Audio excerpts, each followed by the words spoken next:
ನಮಸ್ಕಾರ ಸ್ನೇಹಿತರೆ.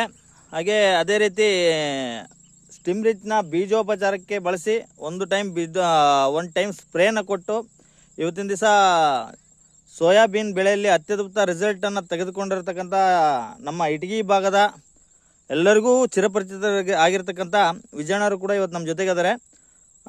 ನೋಡ್ಬೋದು ಇವತ್ತು ಅವ್ರ ಬೆಳೆ ಯಾವ ರೀತಿ ಜಗಮಗಿಸ್ತಿದೆ ಅವ್ರ ಹೊಲದಲ್ಲಿ ಅಂತೇಳಿ. ಹಾಗೆ ಬನ್ನಿ, ನಮ್ಮ ಜೊತೆಗೆ ಇವತ್ತು ಅವರು ಇದ್ದಾರೆ, ಅವ್ರ ಹತ್ರ ನಾವು ಮಾಹಿತಿ ಕೇಳೋಣ. ವಿಜಯಣ್ಣರೇ, ನೀವು ಏನು ಬಳಸಿದ್ರಿ, ಯಾವ ರೀತಿ ಬಳಸಿ ಯಾವ ರೀತಿ ಮಾಡಿದ್ರಿ ನೀವು ಈ ಹೊಲಕ್ಕೆ? ನಮಸ್ಕಾರ, ನಮ್ಮ ಹೆಸರು ವಿಜಯ್ ಅಂತ. ನಾವು ಈಗ ಸುಮಾರು ವರ್ಷದಿಂದ ಹೇಳ್ತಾ ಇದ್ರು ಸ್ಟಿಮ್ ರಿಚ್ ಅದನ್ನು ಸ್ಪ್ರೇ ಮಾಡಿರಿ ಅಂತ ಹೇಳ್ತಾ ಇದ್ರು. ಆದರೂ ನಾವು ಸ್ಪ್ರೇ ಮಾಡಿರಲಿಲ್ಲ. ನೋಡೋಣ ಅಂತೇಳಿ ಲಾಸ್ಟ್ ಟೈಮು ಬೇಸಿಗೆ ಟೈಮ್ನಲ್ಲಿ ಶೇಂಗಾಕ್ಕೆ ಸ್ಪ್ರೇ ಮಾಡಿದ್ವಿ. ಈ ಸಲ ಸೋಯಾಬೀನಿಗೂ ನಾವೇ ನಿಂತಿದ್ದು ಸ್ಪ್ರೇ ಮಾಡಿದ್ದೀವಿ. ಇವು ಒಳ್ಳೆ ಚೆನ್ನಾಗೈತಿ. ಆಮೇಲೆ ಒಳ್ಳೆ ಅದು ಪೌಷ್ಟಿಕಾಂಶದಿಂದ ಬೆಳೆದಿದೆ, ಒಳ್ಳೆ ಎತ್ತರವಾಗಿದೆ, ಕಾಯಿ ಸೆಟ್ ಆಗೋ ಚಾನ್ಸ್ ಇದೆ. ಒಳ್ಳೆ ಈಗ